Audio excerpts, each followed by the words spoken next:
அனைத்து இந்திய அண்ணா திராவிட முன்னேற்ற கழகத்தை பார்த்து அடிமை கட்சிங்கிறார். இந்தியாவிலே ஆகச் சிறந்த ஒரு பிராந்திய கட்சி 1977க்கு பிறகு அதிக முறை ஒரு பிராந்திய கட்சி ஆட்சிக்கு வந்திருக்குன்னா அனைத்து இந்திய அண்ணா திராவிட முன்னேற்ற கழகம். திராவிட முன்னேற்ற கழகம் கூட அது போன்ற ஆட்சிக்கு வந்ததில்லை.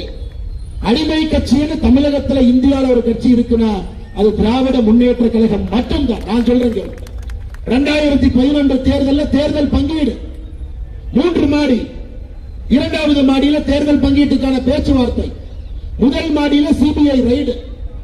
இந்த காங்கிரஸ்காரனுக்கு 3% ஓட்டு இருக்கு. சிபிஐ ரைட வச்சு வாங்கிருக்க. இப்போ ஏன் திமுக பொட்டி பாம்பாக காங்கிரஸ் முன்பு அமர்ந்திருக்கின்றார்கள்? எதற்கு பொட்டி பாம்பா இருக்கிறார்? 2004 14 வரை திமுக செய்த ஊழல் ஃபைல் இன்னும் காங்கிரஸ் வச்சிருக்கிறார். அதை எப்ப வேணாலும் வெளியிடுவான்.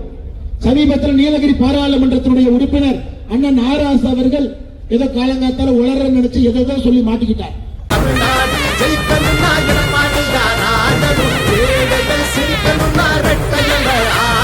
நல்லாட்சினா எடப்பாடியார் தான்.